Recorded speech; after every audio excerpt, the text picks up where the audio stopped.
환절기입니다. 피하고 싶은데 감기를 피해갈 수가 없네요.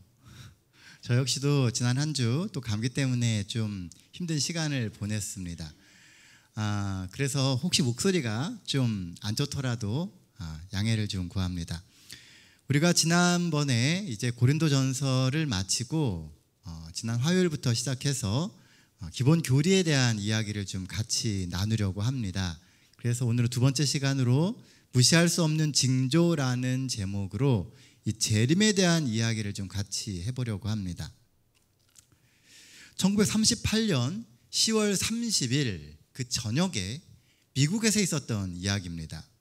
오후 8시에 세계 전쟁이라고 하는 라디오 드라마가 미국 뉴욕에서 전국으로 이렇게 방송이 되게 되었습니다. 라디오 드라마의 내용은 화성인들이 지구를 침공했다는 아주 허무맹랑한 이야기였어요. 그런데 이 배우들이 얼마나 리얼하게 연기를 했는지 미국 전역의 많은 사람들이 이것을 실제 상황으로 이해를 했다고 합니다. 그리고 사람들이 이 방송 때문에 자살을 시도하기도 했고요. 어떤 이들은 우주인을 피해가지고 시골로 가기도 했다고 합니다. 왜 이런 일이 일어나게 되었을까요? 우리가 가지고 있는 생각이나 우리의 상식에서 많이 어긋나는 그런 일이 있음에도 불구하고 이런 일들이 종종 일어난다는 것입니다. 왜냐하면 사람들에게 있는 이 마지막 날에 대한 막연한 두려움 때문입니다.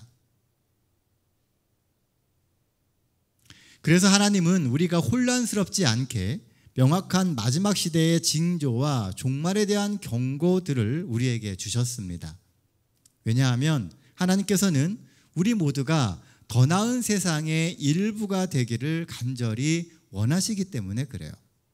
우리가 세상 가운데 살아가면서 불안함을 갖고 살아가지만 우리 모두가 다 하나님의 자녀이고 하나님이 준비해 놓으신 더 나은 내일이 있음을 알게 하기 위해서라고 하는 것입니다.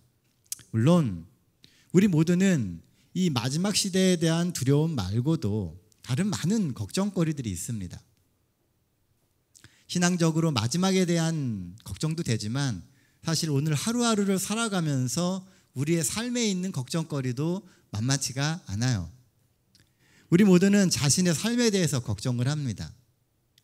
또 우리 중에 많은 이들이 아주 어려운 삶을 살아가고 있습니다. 어떤 이들은 그 힘든 삶 때문에 이 세상이 빨리 끝나기를 바라는 분들도 사실은 계십니다.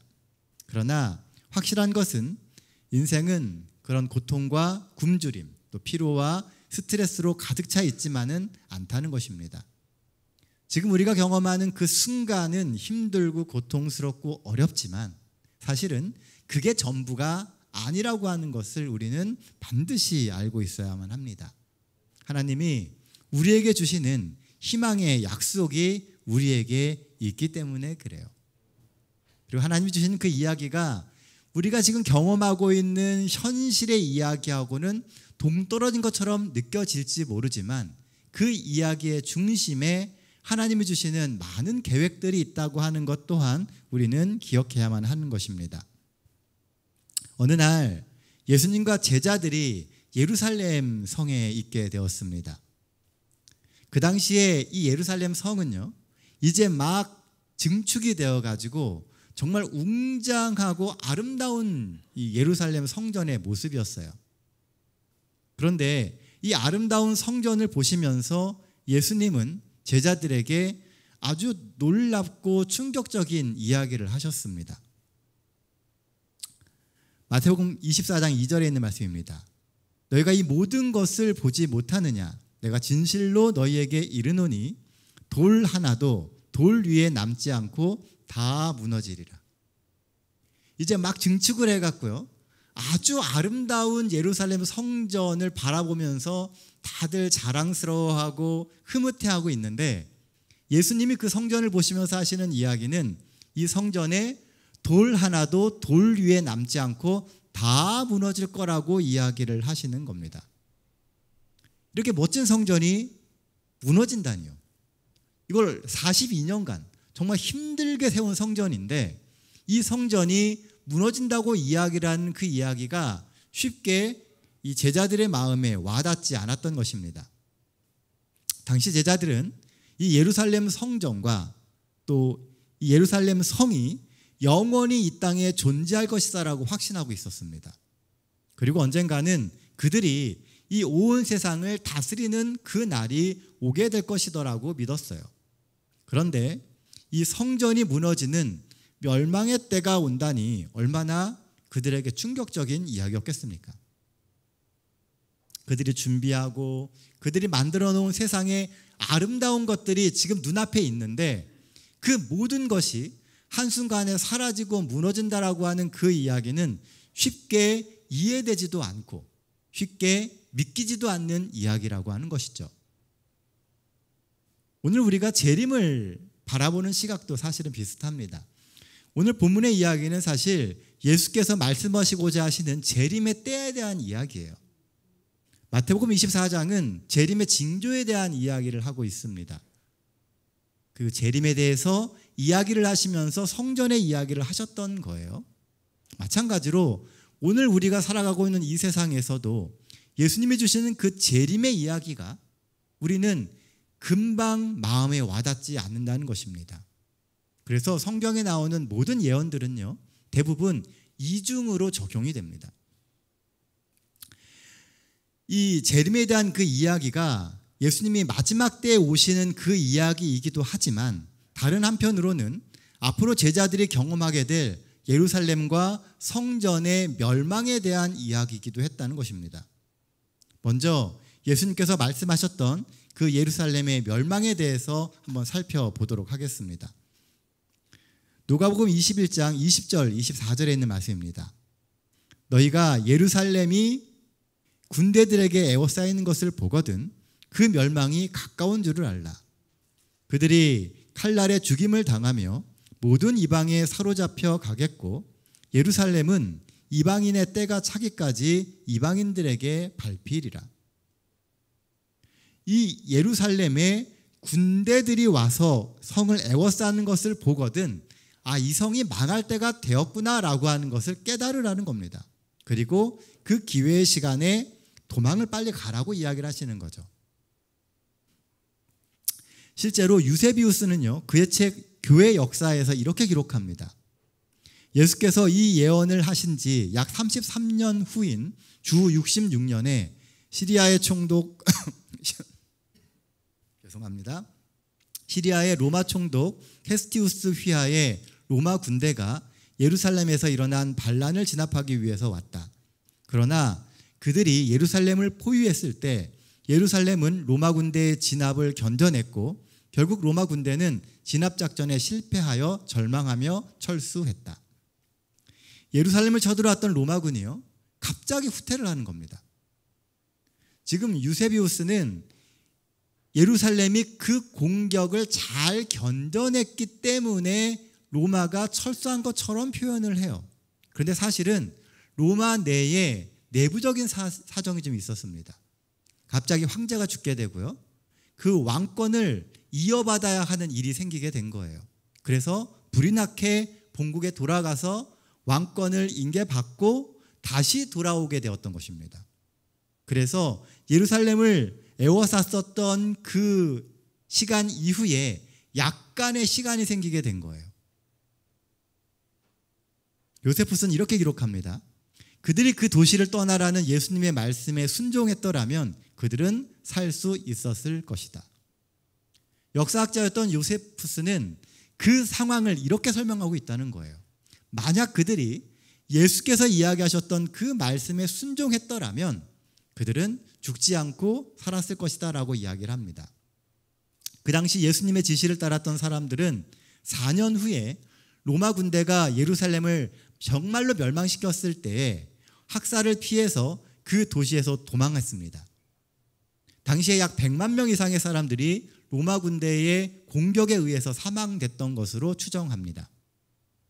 그들이 그 도시를 떠나라고 했었던 예수님의 말씀에 귀 기울이고 순종했더라면 그들은 살았을 거예요. 바로 여기에 우리가 예언을 연구하고 말씀을 믿는 것의 중요성에 대한 아주 놀라운 교훈이 있습니다. 종종 우리가 생각하는 것과 너무나 다른 방식으로 하나님이 우리에게 말씀하실 때가 있어요.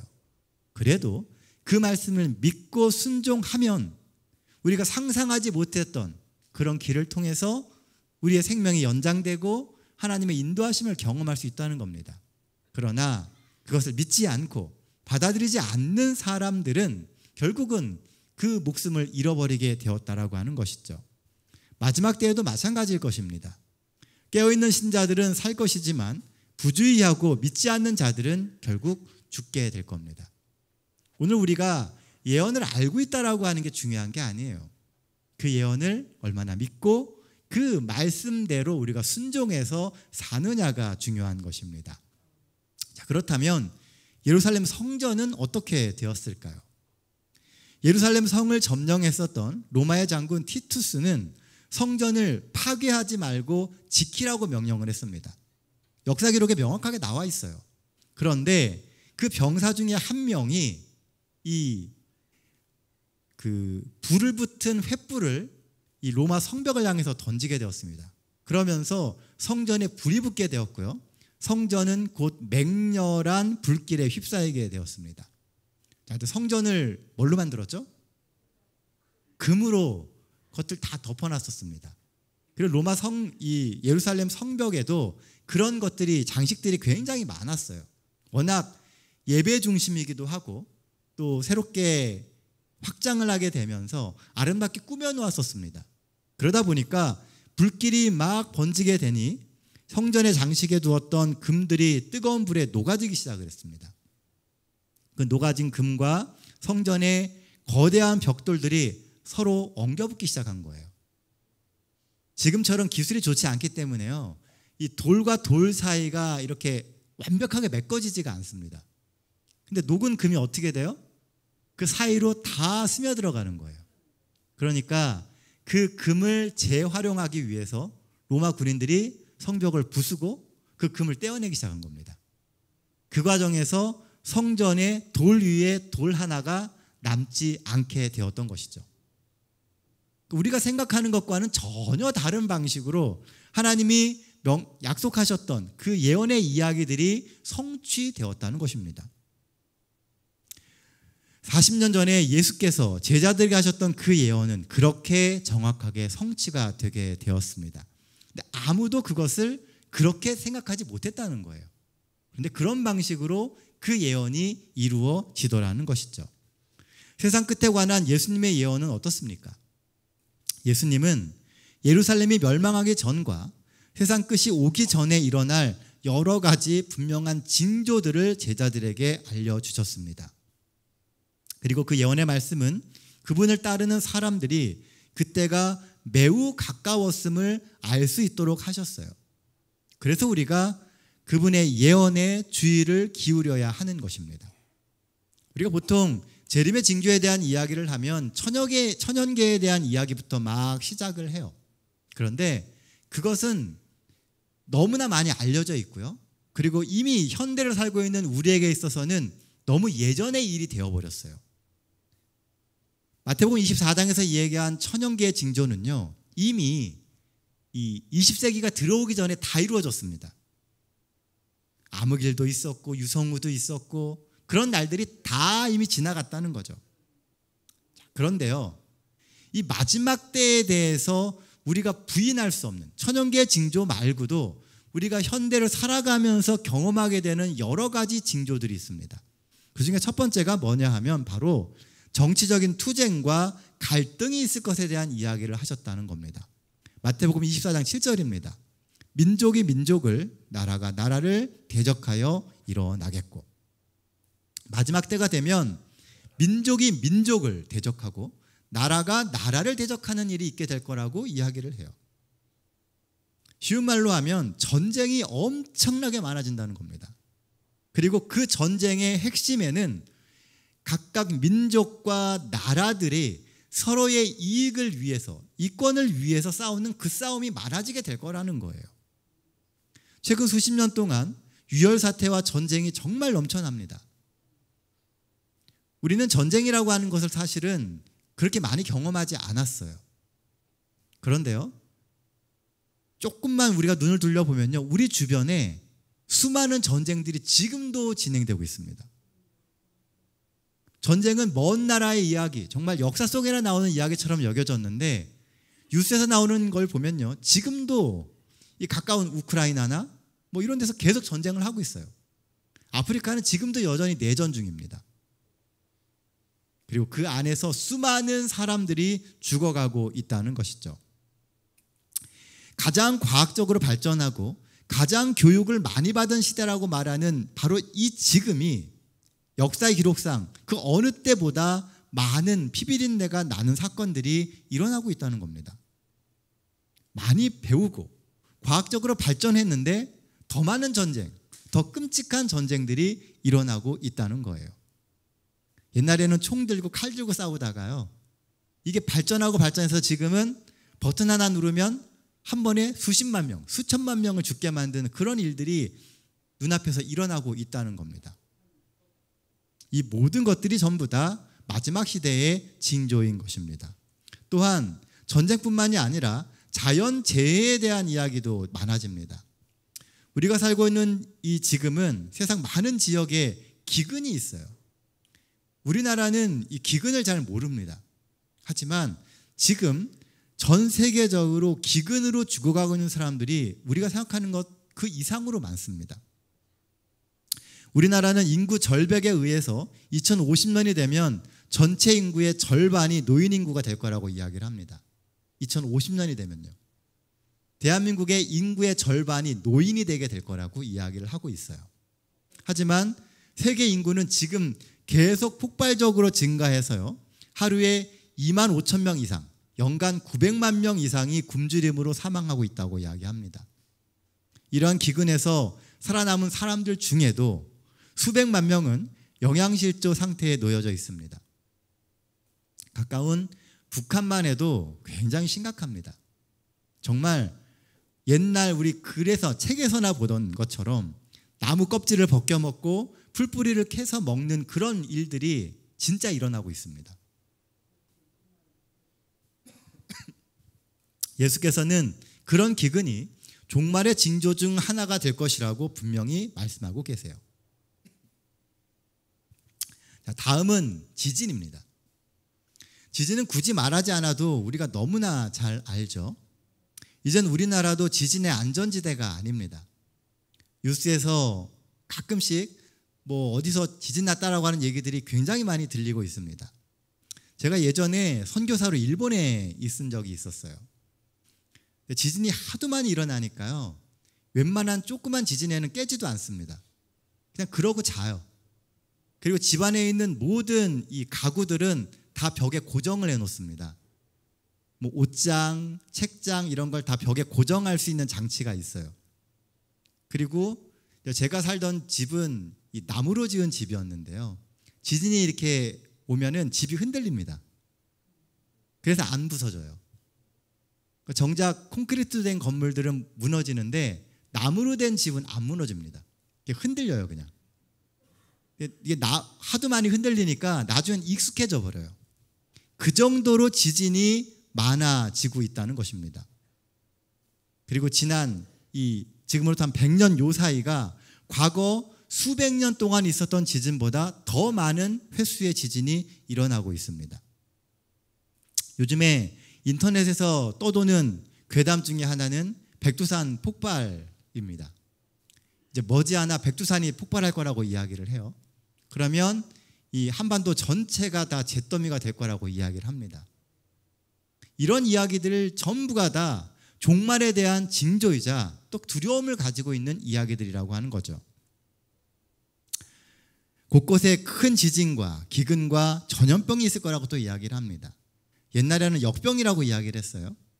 지난 코로나 팬데믹을 통해서 우리는 보이지 않는 전염병이 얼마나 무서운지를 한번 체험을 했습니다.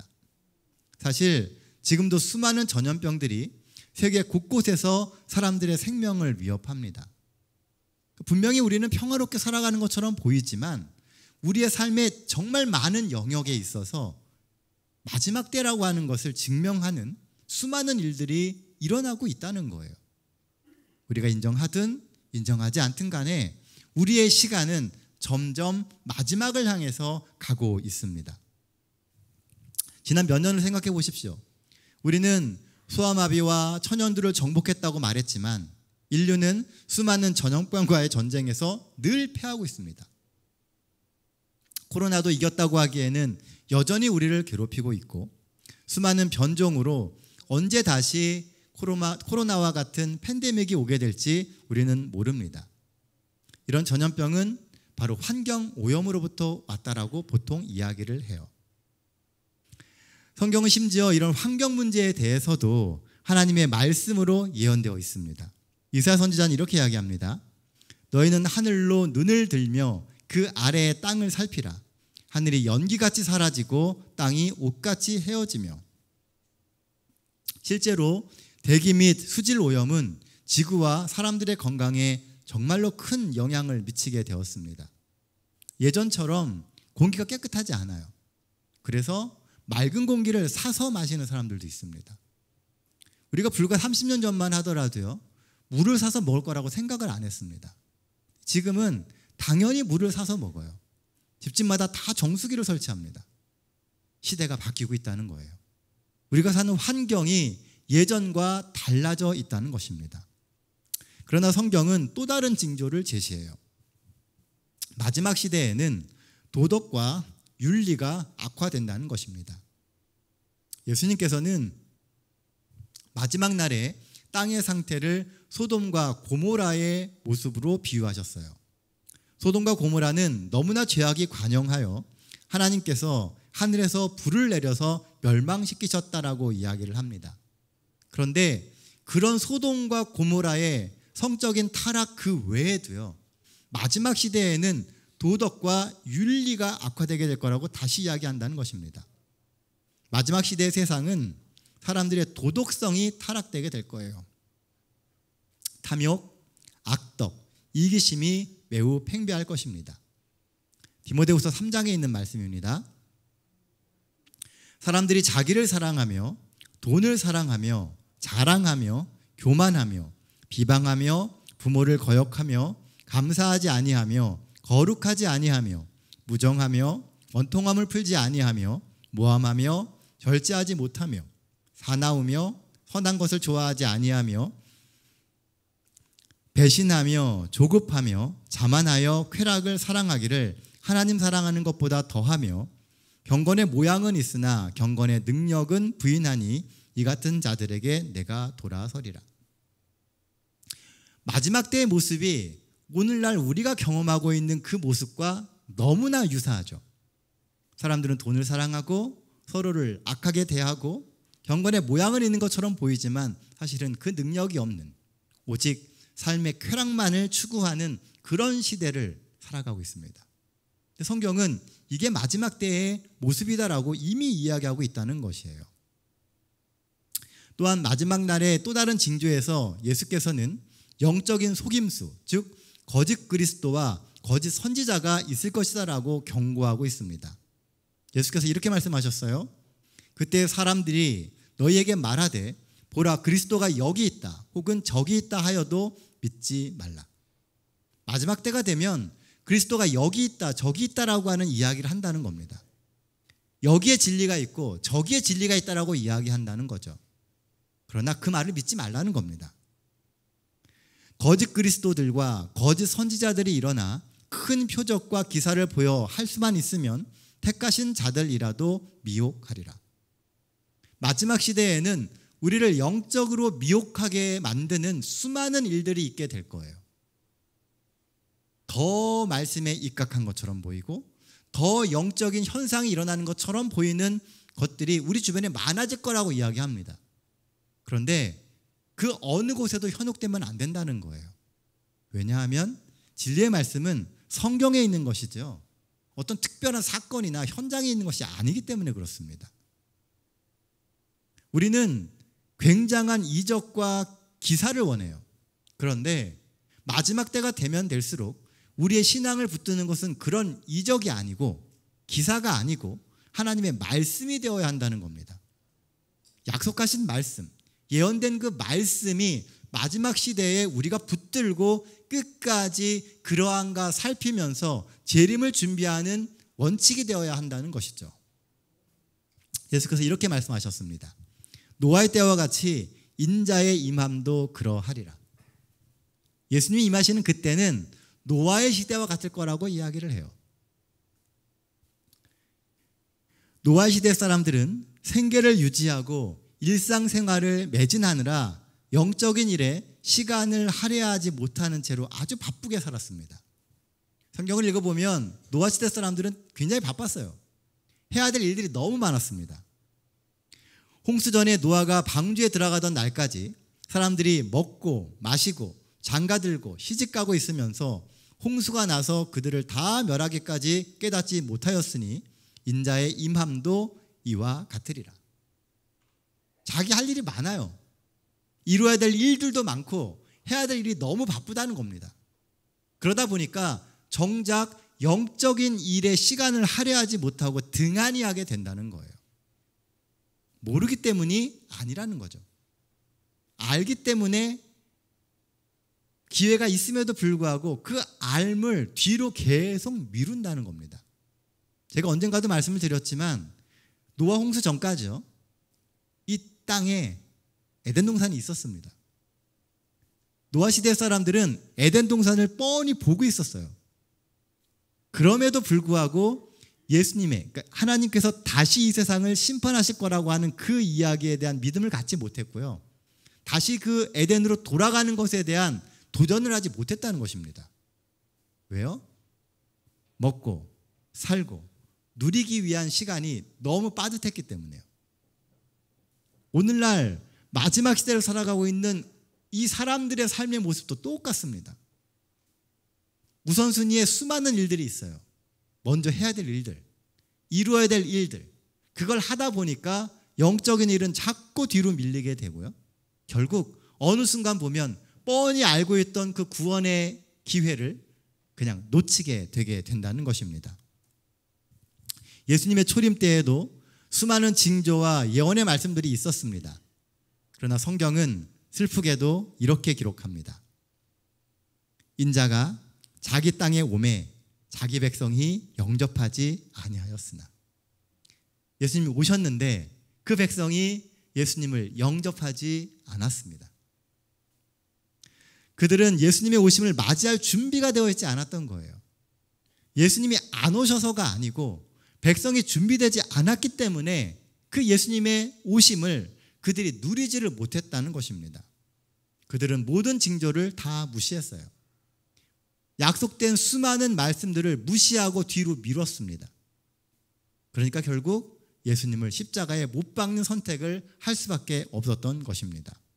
사랑하는 성도 여러분, 예수께서 이 땅에 다시 오실 때, 예수께서 처음 오셨을 때 살았던 그 백성들처럼 우리가 되어서는 안 될 것입니다. 우리는 예수님의 재림을 준비해야 합니다. 예수께서 말씀하십니다.